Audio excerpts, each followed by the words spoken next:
2 minute से कीर्तन करेंगे, कथा सुनेंगे, उसके बाद में प्रसाद लेंगे। जो यह पूजा हुआ है रामाचा पूजा, उसका प्रसाद लेंगे।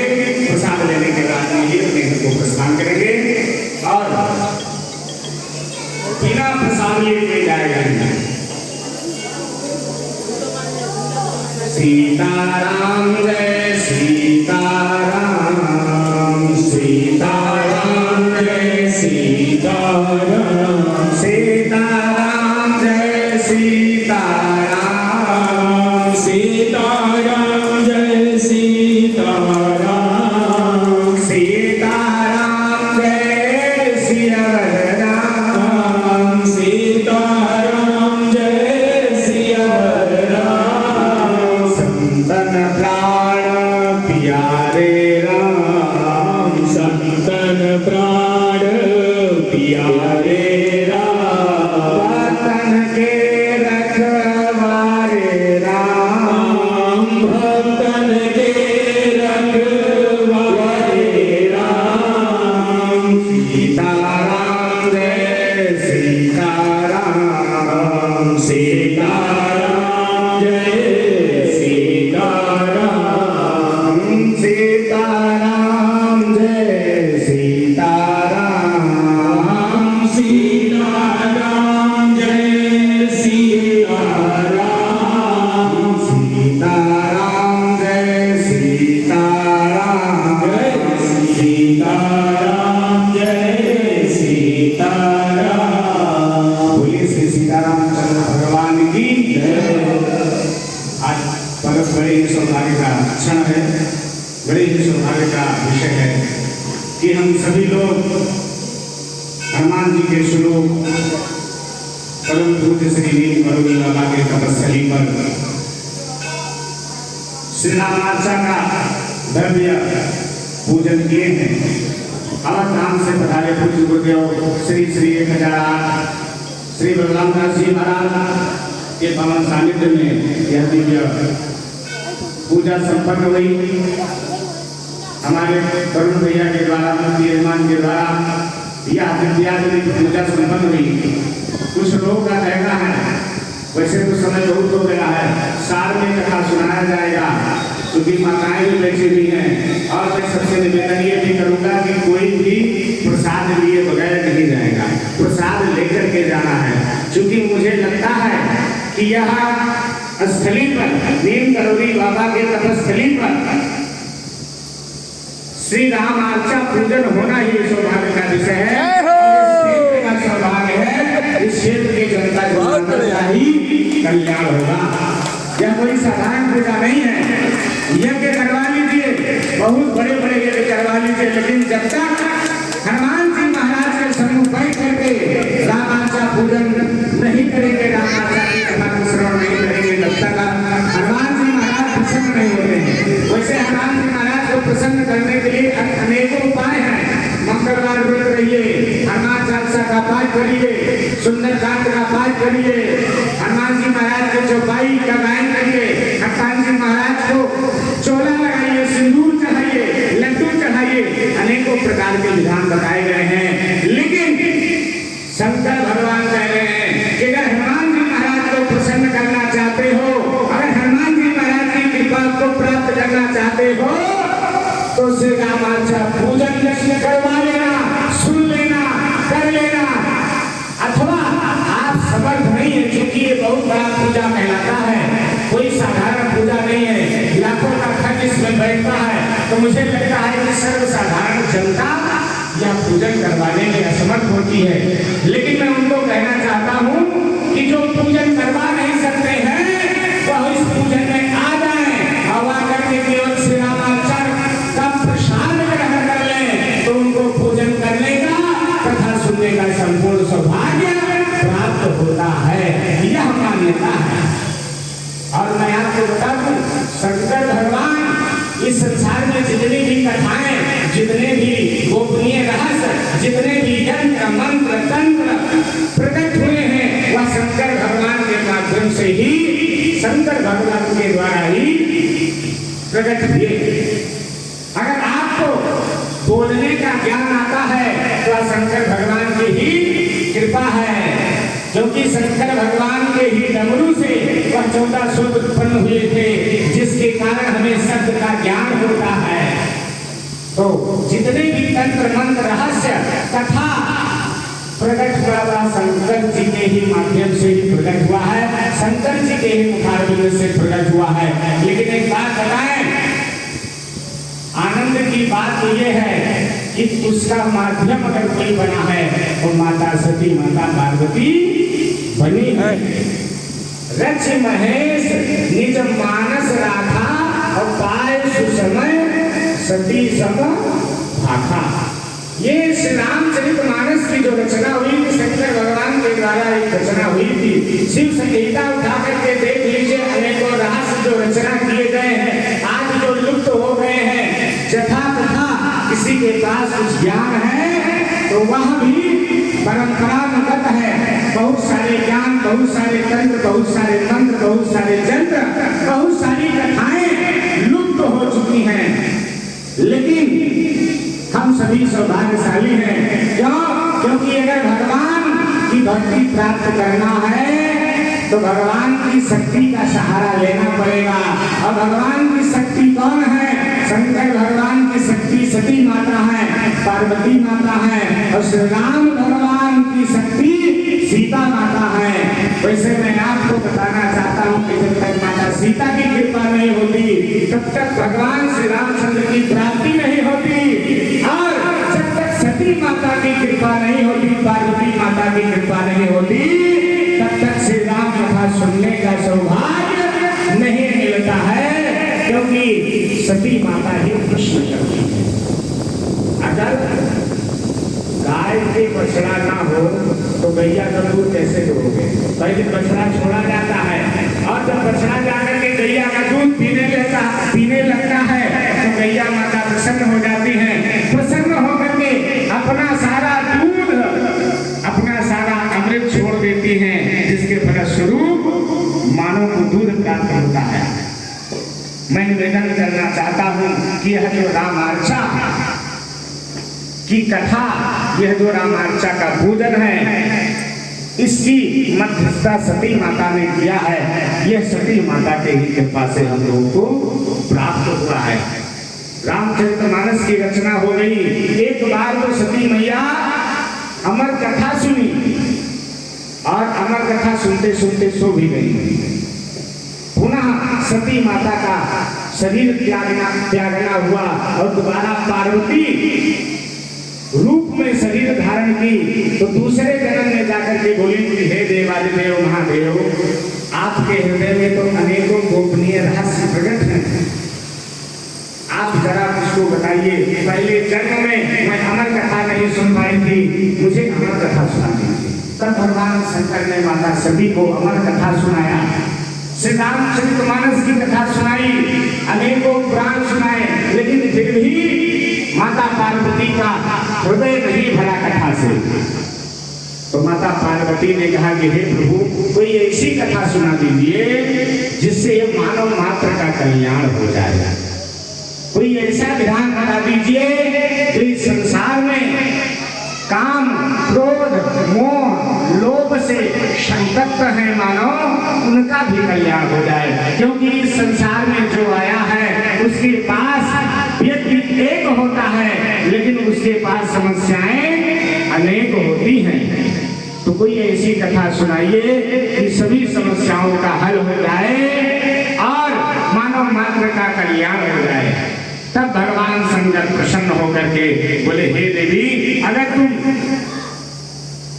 ऐसी कथा सुननी चाहती हो तो ध्यान से सुनो। मैं आपको रामार्चा का पूजन और रामार्चा की कथा को सुनाता हूँ। बड़े बड़े विधान से रामार्चा का पूजन किया जाता है। यह रामार्चा भगवान श्री राम की सबसे विशेष पूजा मानी जाती है। आप 108 कुंडीय यज्ञ करा डालिए, लेकिन जब तक 108 कुंडीय यज्ञ के मध्य में रामार्चा पूजन नहीं होता तब तक वह यज्ञ सफल नहीं मानी जाती है। वैसे तो इस संसार में राम मंत्र से बड़ा कोई मंत्र नहीं है, राम से बड़ा कोई भगवान नहीं है। और मैं आपको बताना चाहता हूँ कि जनमानस का अगर कोई कल्याण कर सकता है तो केवल राम भगवान ही हैं। तो राम भगवान को प्रसन्न करने के लिए सबसे सुंदर उपाय क्या है? वह वो देवादिदेव महादेव भगवान भोलेनाथ माता पार्वती को बताते हैं कि हे देवी, ध्यान से सुनो, इस कलिकाल में प्रत्येक प्राणी इस कलिकाल के कारण उसका मन मलिन हो जाएगा। पूजा पाठ में, ध्यान में, योग में मन लगेगा नहीं। इसलिए जीवन में केवल एक बार रामार्चा पूजन करके, उसकी कथा को श्रवण करके उसका प्रसाद ग्रहण कर लिया जाए तो समझ लो कल्याण हो गया। इसमें 3 चीजें महत्वपूर्ण बताई गई है। पहले तो रामार्चा पूजन करना है। रामार्चा पूजन का मतलब क्या है? रामार्चा पूजन का मतलब ये है भगवान श्री राम का सांगोपांग पूजन। सांगोपांग पूजन का मतलब क्या? सांगोपांग पूजन का मतलब ये है भगवान श्री राम का पूजन होता ही है। वैसे तो भगवान श्री राम के अनेकों पूजन हैं, लेकिन उस पूजन में संज्ञा मैया, मैया, सुमित्रा मैया, दशरथ जी महाराज, विभीषण जी, अंगद, पांडव, इन सबकी पूजा नहीं की जाती है। अयोध्या धाम की पूजा नहीं की जाती है। अयोध्या के राजा श्री दशरथ जी महाराज के पास प्रमुख रूप से 8 मंत्री थे। जब कोई राज्य होता है तो उसमें मंत्री होते हैं, सैनिक होते हैं, सेनापति होते हैं, सबकी पूजा है। माने अयोध्या का वो चाहे एक धोबी क्यों ही ना हो, उसकी भी पूजा से रामार्चा में की जाती है। अयोध्या में इसकी जितने भी देवी देवता हैं उन सभी का आवाहन किया जाता है। आवाहन करके सांगोपांग पूजन किया जाता है, षोडशोपचार पूजन किया जाता है, राजोपचार पूजन किया जाता है। और इतना ही नहीं, जब हनुमान जी महाराज लंका गए थे तो वहां जो शनिश्चर देवता होते हैं वो उल्टा टंगे थे। तो हनुमान जी ने कहा, भैया तुम कौन हो? तो बोले मैं शनि हूँ, मेरे प्रकोप से सोना भी काला पड़ जाता है। बोले बेटा प्रकोप तो बाद में बताना, पहले बताओ तुम्हें उल्टा किसने टांग दिया? तो शनि रोने लगा कि हे हनुमान जी महाराज, रावण ने मुझे उल्टा टांग दिया है कि तुम्हारी दृष्टि मेरे लंका पर न करने पाए। तब हनुमान जी महाराज उनको मुक्त कर दिए और मुक्त करके बोले जाओ तुम्हारा कल्याण हो। तो शनि हाथ जोड़ करके कहने लगा, प्रभु आपके द्वारा मैं इस बंधन से छुटकारा पाया हूँ, कुछ आशीर्वाद दे दीजिए, मेरा भी कल्याण हो जाए। बोले जाओ, जब मेरे भगवान मर्यादा पुरुषोत्तम श्री राम भगवान का रामार्चन पूजन होगा तो उसमें तुम्हारा भी निमंत्रण जाएगा और तुम भी आना और श्री रामार्चा महाप्रसाद को ग्रहण करना, तुम्हारा भी कल्याण हो जाएगा। माने शनि देवता को भी बुलाया जाता है। और इतना ही नहीं, इस संसार में सभी लोग नवग्रह से परेशान हैं। कौन से ग्रह से? नवग्रह से। 9 ग्रह होते, 9 में से कोई ना कोई ग्रह किसी न किसी को परेशान करके रखता है। लेकिन तुलसीदास जी महाराज ने कहा कि नवग्रह उसका कुछ नहीं बिगाड़ सकता। किसका? बोले जानकी नाथ सहाय करे तब कौन बिगाड़ करे नर तेरो।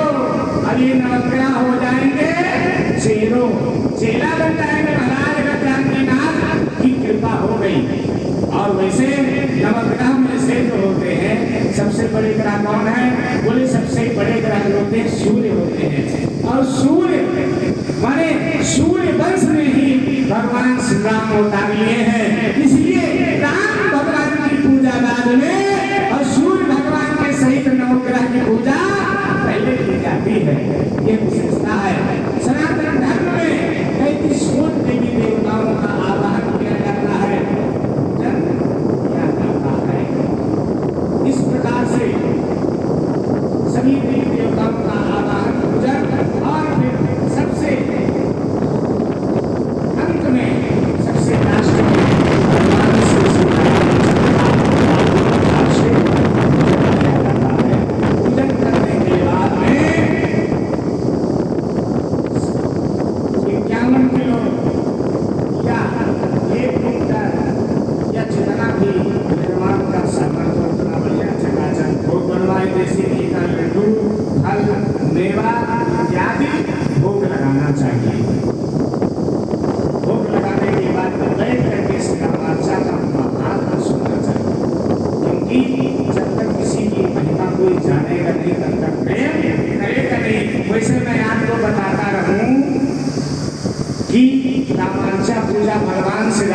सबसे बड़ी पूजा है, भगवान की सबसे उत्तम पूजा है। लेकिन जब तक आप महत्व को नहीं समझेंगे, महिमा को नहीं समझेंगे, तब तक आपका प्रेम श्री रामार्चा पूजन के प्रति नहीं होगा।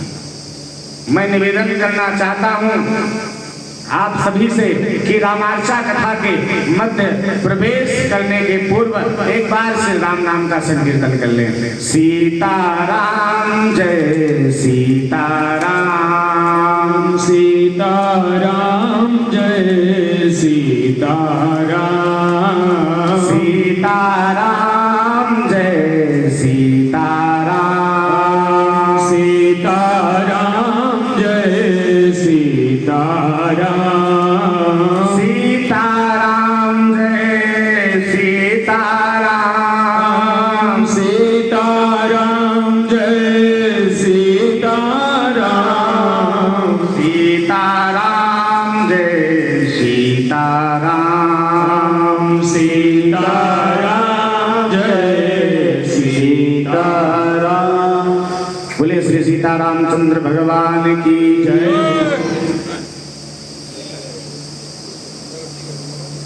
इस प्रकार से हम सभी लोग कथा में प्रवेश करेंगे। भगवान की यह अद्वितीय अवर्णनीय कथा है।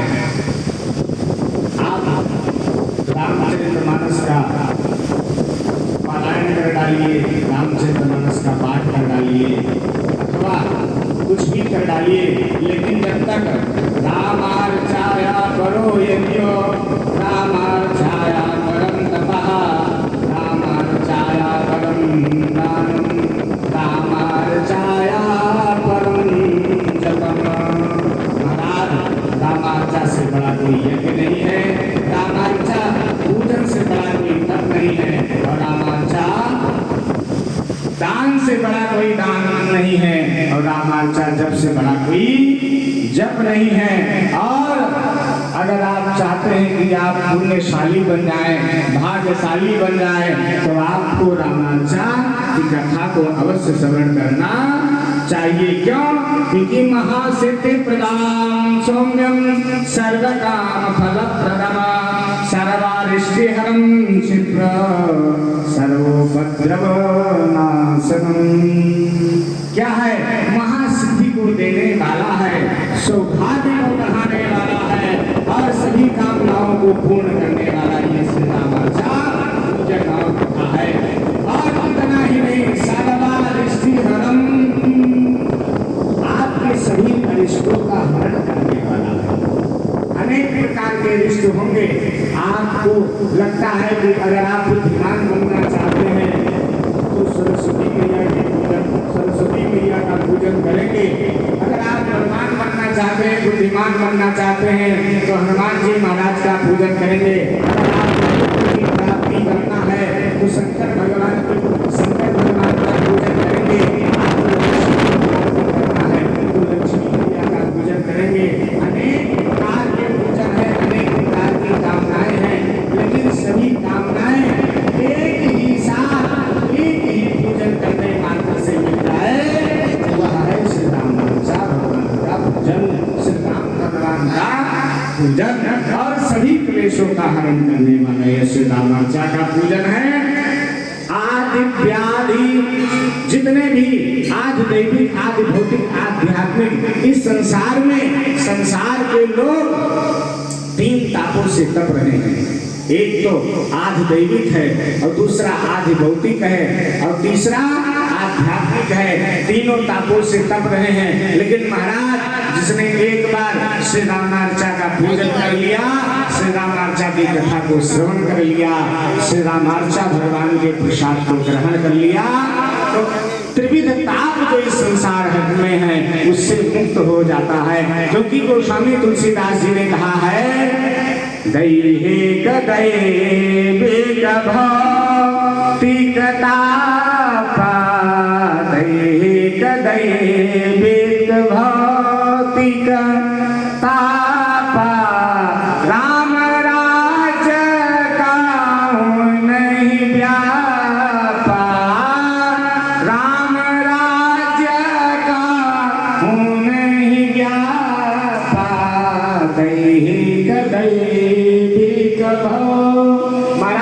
एक ताप हो, चाहे भौतिक ताप हो, चाहे आध्यात्मिक ताप हो, तीनों तापों का निवारण करने वाला यह श्री रामार्चा का दिव्य पूजन है।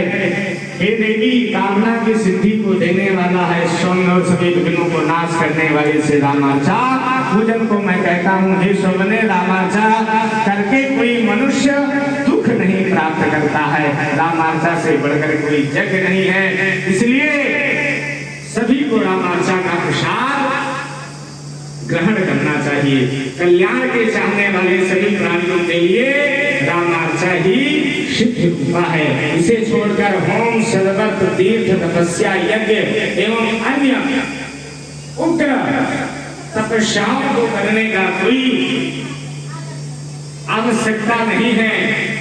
केवल और केवल रामार्चा का पूजन करने मात्र से सभी सिद्धि को प्राप्त किया जा सकता है। वैसे हे देवी, तीर्थ तीन प्रकार के होते हैं, नित्य तीर्थ, भगवदीय तीर्थ और संत तीर्थ। इस संसार में सभी लोग तीर्थ करना चाहते हैं। वो सोचते हैं जवानी पर हो जाए, ना जवानी पर हो तो बुढ़ापे में हो जाए, चारों धाम हो जाए, अयोध्या चले जाए, बनारस चले जाए, काशी चले जाए, चारों धाम चले जाए, जगन्नाथपुरी चले जाए, वृंदावन चले जाए।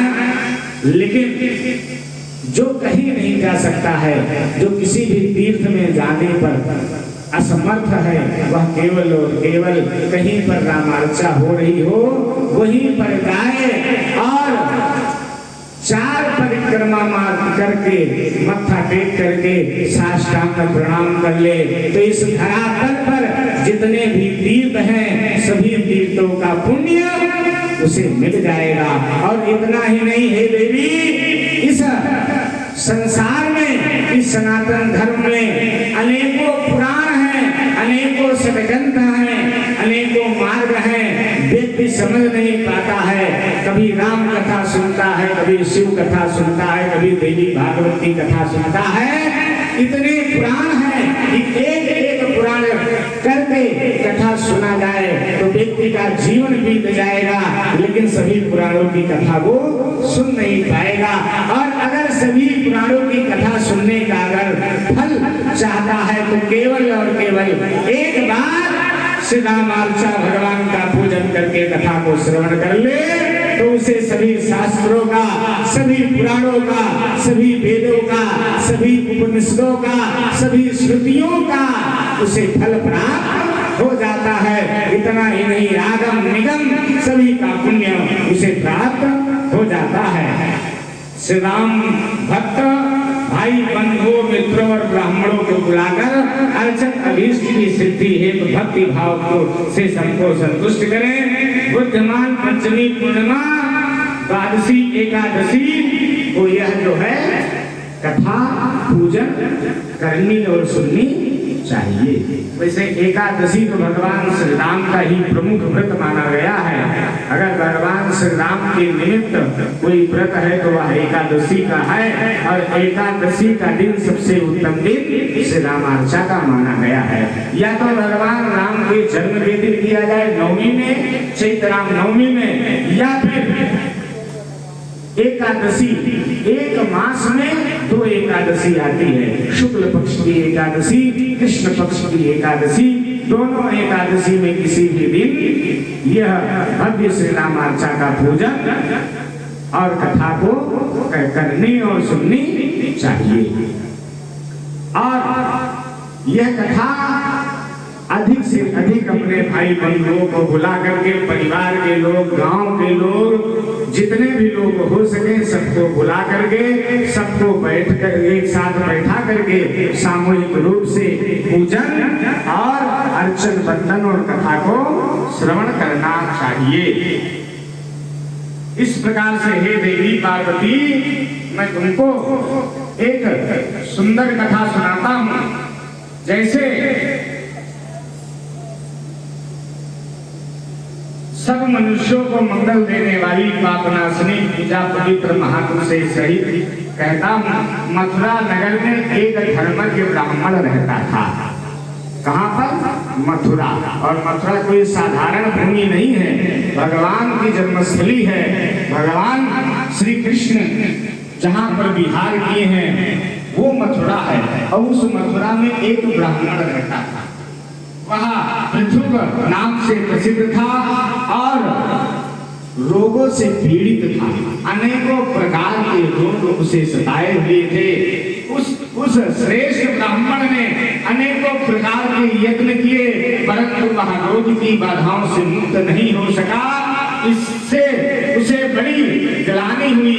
या शीघ्र घर से निकल गया और दुखी होकर व्याघ्र आदि से संयुक्त निर्जल वन में भटकने लगा।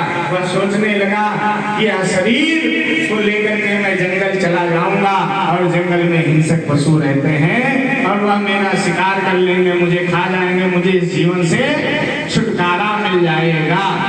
वह मृत्यु का निमित्त ढूंढ रहा था कि जिससे मृत्यु हो जाए। हे देवी, आत्महत्या के पाप के भय से उसने विष खा करके अपने शरीर का त्याग नहीं किया। घूमते हुए उस ब्राह्मण ने वहां भृगु जी के पुत्र ऋचिक जी को देखा। वह ब्राह्मण पुत्र से आर्त होकर ऋचिक के चरणों में प्रणाम करके रोने लगा कि हे ऋचिक महाराज,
देवी ने कहा कि हे प्रभु, आपकी कृपा हो जाए तो मुझे एक भाई की प्राप्ति हो जाए। ऋचिक जी ने कहा कि हे देवी, तुम परेशान मत हो, तुम्हारी कामना अवश्य पूरी होगी। और वरदान दिए। वरदान देने के बाद में ऋचिक जी महाराज चिंतन करने लगे और कहने लगे कि मैं वरदान तो दे चुका हूं, लेकिन अब पुत्र कैसे होगा। तो इतना कह करके घबरा करके वो अपने पिता के पास चले गए, भृगु जी के पास। और जब भृगु जी के पास गए तो अपनी सारी कहानी सुनाए। आज मैं अपनी पत्नी को वरदान दिया हूँ और वरदान भी कैसा दिया हूँ। मेरे पत्नी के पास कोई भाई नहीं है, तो मैं वरदान दे दिया कि जाओ तुमको भाई की प्राप्ति हो जाए, तुम्हें भाई मिल जाए। तो भृगु जी महाराज ने कहा कि बस इतनी सी बात, तुम चिंता मत करो, तुम अपने ससुर दादी को श्री रामार्चा भगवान का पूजन कराओ, रामार्चा भगवान की कथा को सुनाओ, इससे उनको पुत्र की प्राप्ति होगी। तब ऋषिक महाराज ने गाधी महाराज से रामार्चा का पूजन करवाया और रामार्चा का पूजन करवाने के बाद रामार्चा भगवान की कथा सुनाई। उसी के फलस्वरूप विश्वामित्र जी महाराज का जन्म हुआ। और जब विश्वामित्र जी महाराज का जन्म हुआ तो जंगल में तपस्या की। तपस्या करने के बाद में जब वो यज्ञ करने लगे तो सुबाहु और मारीच नाम के राक्षस उस यज्ञ में विघ्न डालने लगे। तब वही विश्वामित्र जी महाराज अयोध्या गए और अयोध्या जाकर के राजा दशरथ के दो पुत्र श्री राम और लक्ष्मण को लेकर के आए, अपना यज्ञ संपन्न कराए और उसके बाद में जनकपुर पहुंच करके श्री राम जी का विवाह हुआ। कहने का भाव ये है कि आज श्री रामार्चा कोई साधारण पूजा नहीं है। गांधी जी महाराज कोई साधारण महात्मा नहीं थे, संत नहीं थे। विश्वामित्र तो रामार्चा भगवान की कृपा से प्रकट हुए और रामार्चा भगवान की इतनी अपार महिमा कि उसी महिमा से भगवान श्री राम को अपने पास ले आए। पास ला करके भगवान श्री राम से चारों भैया का विवाह भी करवा दिए। बोले श्री सीतारामचंद्र भगवान की जय, हनुमान जी महाराज की जय। जय जय श्री राम, जय जय। इस प्रकार से यह वरदान पूरा हुआ। शिव जी बोले कि हे देवी, तुम्हें चिंता करने की कोई आवश्यकता नहीं है। इस संसार में जितने भी लोग हैं, अगर महत्व और महिमा को न जानते हुए भी अचानक ऐसे आकर के केवल प्रसाद पालेंगे तो उनका भी कल्याण हो जाएगा। इसलिए हे देवी, रामार्चा का महत्व इतना विशाल है कि जिसको कहा नहीं जा सकता है। पार्वती मैया ने कहा कि हे स्वामी, हे कृपा सिंधु, आप बड़े दयालु हैं और परम आराध्य का शुभ श्री रामार्चा और किसने किया, कृपया कहें, क्योंकि मुझे सुनने में बड़ा आनंद आ रहा है। पुरा देवी विशालायाम कश्चित् वैश्यो वसत् सदा सर्वेन्दु विख्यातो धनाढ्यो शब्दशक्नु युतः। तब भगवान शंकर ने कहा कि हे देवी, पूर्व काल में विशाला नगरी में एक वैश्य रहता था। वह सरम नाम से विख्यात था। वह धनी तो बहुत था लेकिन असत्यवादी था। वह देवताओं की मनौती मानकर तथा ब्राह्मणों को दान का संकल्प करके पूरा नहीं करता था। वह दान नहीं देता था। संकल्प करने के बाद भी हे देवी, इस पाप से उसका सारा धन नष्ट हो गया है, क्योंकि राम विमुख संपत्ति प्रभुताई जाई रही पाई बिन पाई।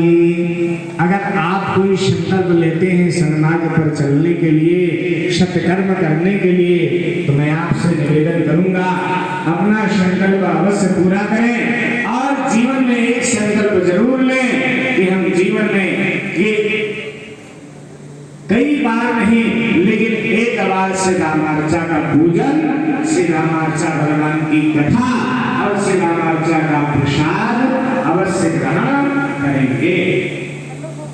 3 महीने होता वैसा होकर घबराया हुआ इधर उधर भटकने लगा, क्योंकि ब्राह्मणों को संकल्प लेकर के दान नहीं देता था, इसलिए उसका सारा धन नष्ट हो गया।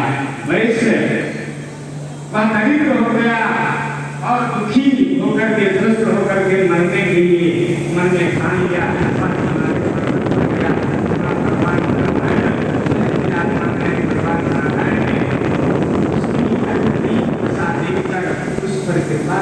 क्योंकि भगवान प्रणत बाल वंश मणि करुणा सिद्ध फलाय, भगवान तो दयालु हैं, उस पर कृपा के वैश्य को दुखी और शरणागत देख करके भगवान नारायण ब्राह्मण का रूप धारण कर शरम के निकट पहुंचे। भगवान ने शरम से कहा, तुम कौन हो और इतने दुखी क्यों? उसकी ब्राह्मण की बात सुन करके सर्वप्रथम ब्राह्मण को प्रणाम किया। प्रणाम करने के बाद में बोला, हे महाभाग, मैं वैश्य हूँ और मेरा नाम शरम है। पहले मैं महासुखी था, मैं बहुत धनाढ्य था, धनवान था, लेकिन न जाने किस पाप से मेरा सब धन नष्ट हो गया। इससे मैं दीन और दुखित हूँ तथा उपद्रवों से व्याकुल हूँ। बंधुओं से नित्य कलह होता रहता है। क्षुधा से क्षीण और वस्त्रहीन हूँ। भीख मांग कर खाता हूँ और मैं अब प्रायः मरने के कगार पर पहुंच गया हूँ। हे दुज, मैं कैसे जीऊं? तब भगवान शंकर कहने लगे कि देवी, यह शंकर दयालु ब्राह्मण बोले, हे वैश्य, तुम चिंता मत करो, मैं सब तरह से सत्य वचन से कहता हूं कि तुम्हारा कल्याण होगा। लेकिन ब्राह्मण देवता बोलते बोलते बोले कि हे वैश्य, जो विफल प्रतिज्ञा और श्री राम जी की भक्ति से विमुख है, जो प्रतिज्ञा करके धर्म कर्म नहीं करते हैं, जो भगवान श्री राम की भक्ति से, भगवान श्री राम की शक्ति से, भगवान श्री राम के भजन से विमुख हैं, उनके धर्म नष्ट हो जाते हैं और वंश के साथ यमपुर को जाते हैं। स्वयं नहीं जाते, अकेले नहीं जाते, अपने पूरे परिवार के साथ, अपने पूरे परिकर के साथ वो यमपुरी में जाते हैं, नरक में जाते हैं। इसलिए राम भगवान की भक्ति अति अनिवार्य है। सभी को राम मंत्र की रक्षा करना चाहिए और राम मंत्र का नाम जप अवश्य करना चाहिए।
हे महाभाग, मुझ पर दया कर उपाय कहिए जिससे मेरा पाप दूर हो जाए। मैं श्रम, जो मेरे पास श्रम है वह नष्ट हो जाए। ब्राह्मण ने कहा, तुम यथाशक्ति विधि पूर्वक सावधानी के साथ श्री रामार्चा पूजन करो, उसके करने से सब पाप नष्ट हो जाते हैं, इसमें संदेह नहीं है। वैसे कहने लगा, विधिवत कृपा सिंधु कथम कुर्यात् अर्चनम। हे कृपा सिंधु, विधान को बताइए, मैं कैसे करूं? मेरे पास तो कोई धन भी नहीं है, मेरे पास रुपया पैसा भी नहीं है, इसलिए हमको विधि बताइए और संक्षिप्त विधि बताइए, सरल विधि बताइए। ने किधर हो जाओ, हवा इधर जाता है। कैसे करूं जिससे मेरे सब आपत्ति शीघ्र ही नष्ट हो जाए। ब्राह्मण बोले कि केले के श्रम से मंडित लाल पीली चांदी वाला पीताम्बर दुकान आदि दिव्य मंडप बना करके पूजन करो, पूरा विधान बताए। और ठीक उसी प्रकार वैश्य ने पूजन किया और पूजन के बाद उसके सारे कष्ट नष्ट हो गए और वह परम सुखी हो गया, परम हो गया। बोले श्री सीतारामचंद्र भगवान की। और कथा को सुनाते सुनाते शंकर भगवान और कहूँ मैं चोरी सुन गिर जाती तोरी। भगवान शंकर कथा को सुनाते सुनाते एक चोरी भी सुनाए। माता पार्वती ने सुना, सुनकर चौंकी कि प्रभु आप तो धर्म के स्वरूप हैं, आप संपूर्ण रूप से धर्म के पालन करने वाले हैं, आपने चोरी की, आपने कौन सी चोरी की? तब शंकर भगवान ने अपनी चोरी बताई कि हे देवी, एक बार मैं धरातल पर विचरण कर रहा था, एक जगह पर रामार्चा पूजन हो रहा था। रामार्चा पूजन में मैं भी सम्मिलित हुआ। भगवान श्री राम का संपूर्ण पूजन का दर्शन किया। दर्शन करने के उपरांत रामार्चा की कथा को श्रवण किया और जब प्रसाद मिला तो प्रसाद लेकर के मैं आया और बैठ गया। कुछ देर तक तुम्हारी प्रतीक्षा करता रहा, लेकिन तुम मुझे दिखी नहीं। इतने में मुझे लगा कि अब प्रसाद ग्रहण कर लेना चाहिए और मैं जल्दी जल्दी में सारा प्रसाद खा गया। और जब कुछ देर बाद आई और पूछी कि हे प्रभु, आज किस तीर्थ स्थल पर भ्रमण किए? तो मैं रामार्चा भगवान के पूजन का बखान किया, कथा का बखान किया, प्रसाद का बखान किया। तो तुमने पूछा कि हे प्रभु, क्या प्रसाद मेरे लिए नहीं लाया? तब मैं कहा कि हे देवी, मैं प्रसाद लाया तो था, लेकिन कुछ देर तक तुम्हारी प्रतीक्षा किया, तुम नहीं दिखी तो मैं पूरा प्रसाद अकेले खा गया।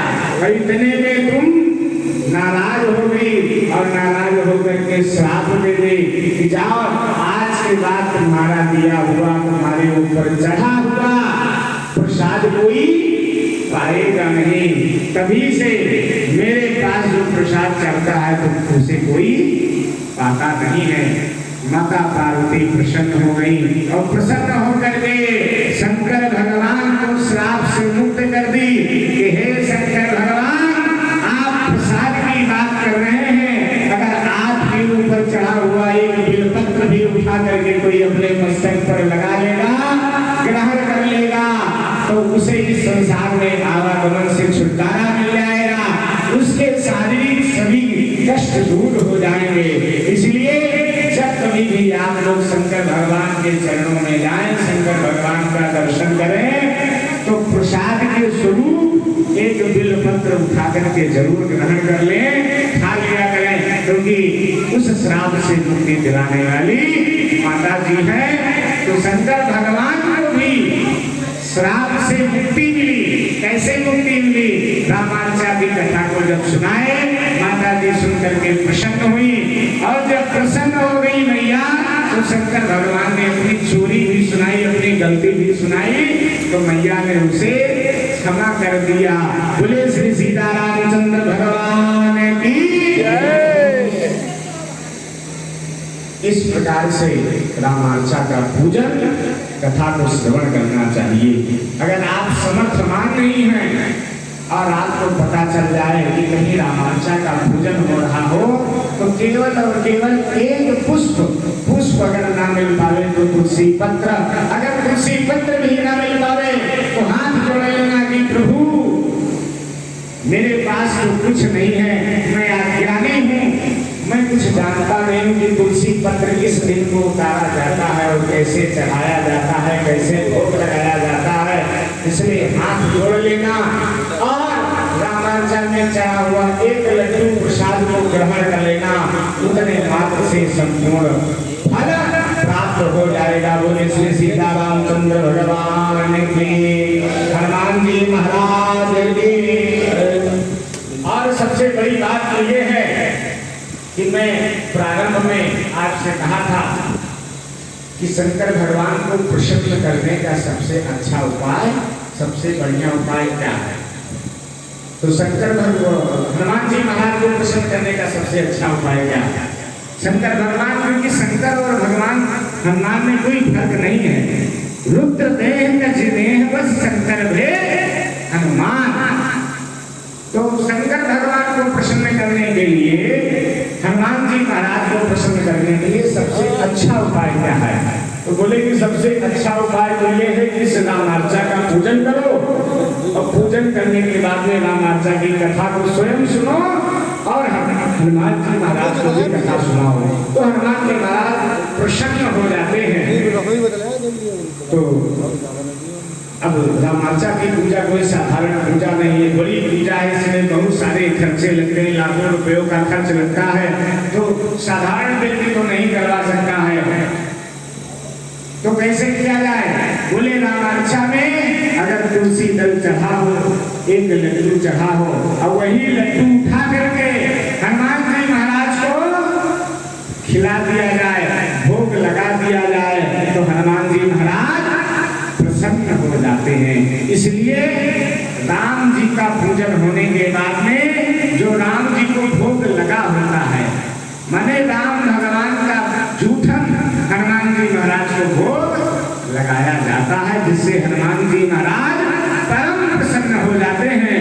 अब मैं अपने वरुण भैया से कहूँगा कि भैया ये थाली उठावे और हनुमान जी का भोग लगावे। बोल हनुमान जी महाराज की, श्री सीतारामचंद्र भगवान की जय। जय श्री सीताराम।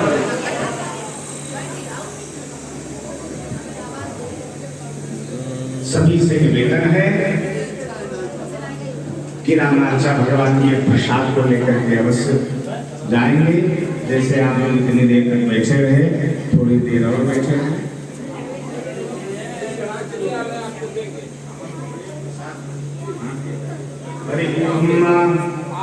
तुम्हीं निवेदित भोजन करही, प्रभु प्रसाद पट भूषण धरही। तुम्हीं निवेदित भोजन करही, प्रभु प्रसाद पट भूषण धरही। नैवेद्यं निवेदयामि हनुमद्देवताभ्यो नमः। श्री सीतारामचंद्राय नमः। रामदूताय नमः।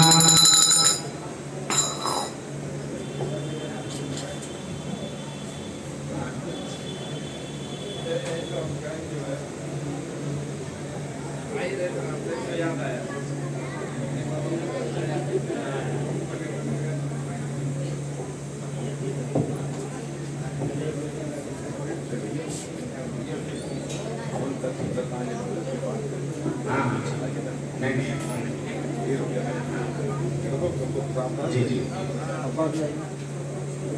सर्वप्रथम मैं वरुण भैया से निवेदन करूंगा, प्रसाद को उठा करके पूज्य गुरुदेव भगवान को दे। लगा दिया हनुमान जी को। ठीक, अब जो